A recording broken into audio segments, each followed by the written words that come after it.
Hey guys, today I'm going to be unboxing the Reborn 100 Rebawoo.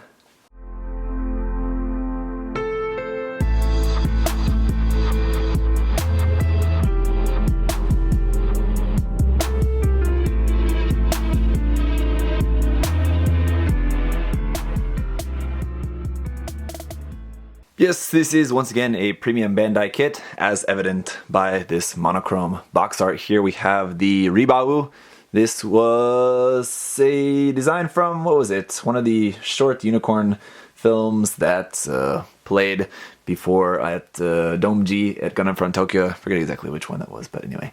Yeah, so this is basically what Full Frontal was piloting before the Stein was stolen and they made the Shinanju and all of that. So anyway, but that is all I really want to talk about the history of this. Let's just get into the unboxing, shall we? So basically this is the RE100 Bawoo, but it's going to have some extra parts and things like that. I'm guessing going to have some parts directly from the Shinanju kit. I'd say probably just the beam parts and the parts for the rifle. I know it has the same rifle and all of that. So and then it'll have some totally brand new parts in here as well. So hopefully it'll be better than the HG kit. The HG kits I have, and I kind of did some work on that. I was trying to scribe some panel lines on it and stuff, and that's just gone into the deep dark hole of forever work in progress. And maybe someday I'll finish that. But I think that this RE100 kit is going to be a better representation of the Rebawoo, so we'll check it out. Anyway, the RE100 Bawoo is a fantastic kit, so I think this will be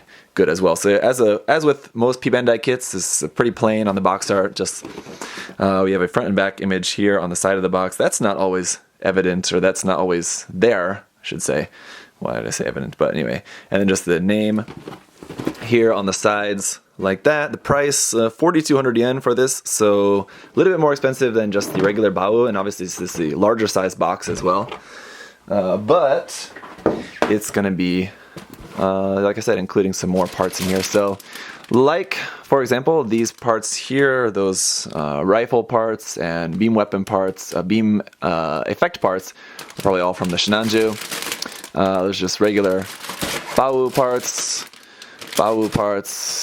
We do also have water slides in this too, which is awesome. Another good reason to pick this one up.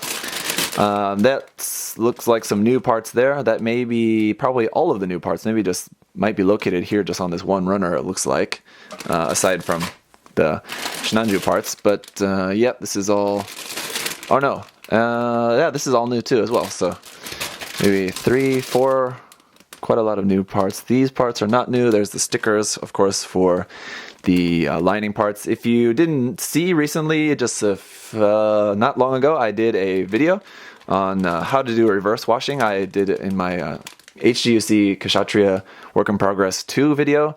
I did about reverse wash, so if you want to know how to paint these instead of using those stickers, you can check out that video. I'm sure there's other videos online showing that as well. Some white parts, gray parts, more gray parts, black parts, the polycaps, and all of that stuff here. Alright, so let's get into the manual here. We have the same box art, but now it's in color. So you can see in that nice red color with a big black shield. The shield, yeah, is also going to be a little bit different. Instead of the 3 thruster bells there in the front of the shield, that's just totally blocked off. So that's pretty cool. A little variation of the shield. Here on the back, we just have the decal guide, showing you a little bit about how to actually put those on. And this is all in English and Japanese as well. So that's pretty cool that even for the P-Bandai kits, they're including some English on there. So just kind of showing how to put on the water slides and then actually where all of those go around on the kit. I love the logo of the 105 with the strike through it. There you can see with the line through it. I did something very similar like that. That was definitely the inspiration for me doing that with my markings on my Psycho Zaku. And then color guide there at the bottom. Again, all of that in Japanese and English. Then our parts list is going to be here. Obviously, we're going to have some extra parts, like for example the G runner. If you look at that, we're basically only using 3 parts from that runner, and all the rest of those parts are going to be left over. So that is one kind of pro and or con, depending on how you really want to look at it. I think it's kind of nice that we get all these extra parts when you get these P-Bandai kits. So that just gives you like more parts that you can use then for like kit bashing or customizing or something later. So it's kind of just like an added perk, I guess, of P-Bandai kits sometimes. Then here, interestingly, for the Beam Sabers, we have just the regular Beam Saber effect parts. Then the Beam Saber effect part included on the runner there from the Shinanju, it says you're not supposed to use that beam effect part, but we'll have to check. Maybe the connection is different, but if the connection is the same, then, you know, why not use that one? That one's better, probably. So, all right, let's get a look at the runners. All right, so again, here is that foil sticker sheet. So we have just a couple of stickers here. I think this one is for the mono eye, 2 here for the lenses for the rifle, and then these ones here for the sleeves markings. And then here our water slide decal sheet. Again, pretty nice size water slide sheet.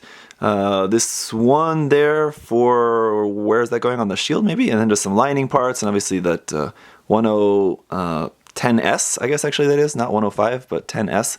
And then just these standard just kind of caution markings, everything. Pretty much everything is in white except a couple little red ones there. SB1 for our standard 1/100 scale Beam Saber effect parts in clear yellow. And then PC 210 for the standard polycap runner for the RE100 line. Alright, so runner A is just all in red here. Nice kind of regular kind of Shinanju red, just kind of regular basic red color. This is all from the original Bawoo, so nothing too special here. The runner B getting into some of like the joint and detail parts around on the Bawoo. This is in a kind of very light gray with slightly bluish in its color, but only very slightly. It's a pretty neutral gray for the most part. Hand parts on here as well inside the head. And runner C in the same color here, just more parts for joints and all of that for the arms and legs. So we do have 2 of this C runner. The runner D back to red, and again this is just more parts. This looks like mostly for the arms and then legs, other stuff in there too, just some red armor parts for different areas around the kit. And so we have 2 of this D runner as well. And no runner E1, but we do have runner E2, which is this small little runner here with just some white little parts here for accents around on the kit. And so we have 2 of this E2 runner. Then we got runner F here, some black parts. This is still just all from the original Bawoo, so nothing new yet. Just some of the black parts in some different areas on the backpack and things like that, and the missiles there as well. Then runner G, again, most of this runner we're not going to be using. I think it's only just these 3 parts here, which I believe are just going in like the torso. And then these other parts for the waist, and then front skirts, parts for the head is all just going to be extra leftover parts, so it'll be pretty nice. You can use those for something else.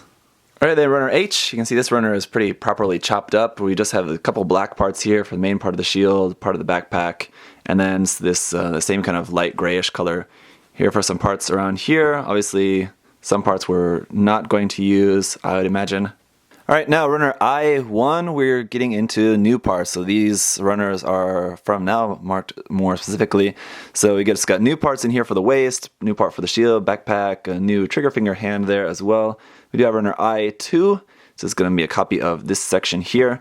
So again, the marking now for this runner is RE100 Rebawoo.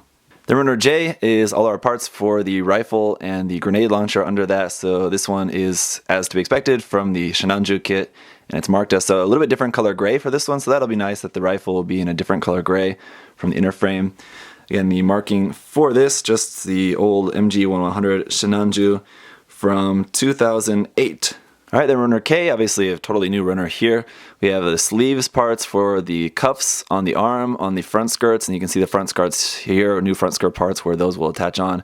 On the HG, basically these were like parts that you had to actually glue on to just these standard front skirts, which is a little bit annoying. New head parts here, new chest part, new parts for the shield, and all of that. Runner L, a bunch of new red parts here, new red parts for the legs, the feet, arms, the side skirts, and all of that. So we have 2 of this L runner, lots of new red parts here.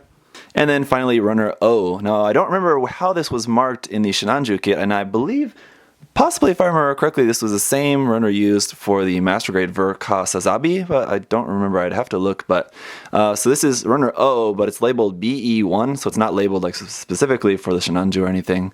BE just being beam effect.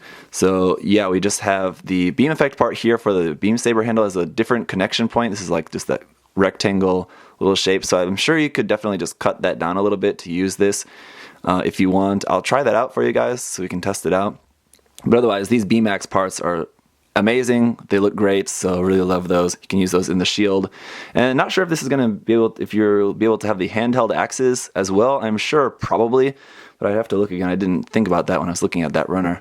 Anyway, that is it for this unboxing video. I'll get this snapped up and then we'll take a look at this in the review coming up next. So thank you guys for watching. If you have any questions, comments, leave those down below if you want to know where to get it. I would say probably do some Googling. I don't know. I got mine from Samuel Decal. I don't know if he still has any left. You can definitely get in contact with him if you're interested.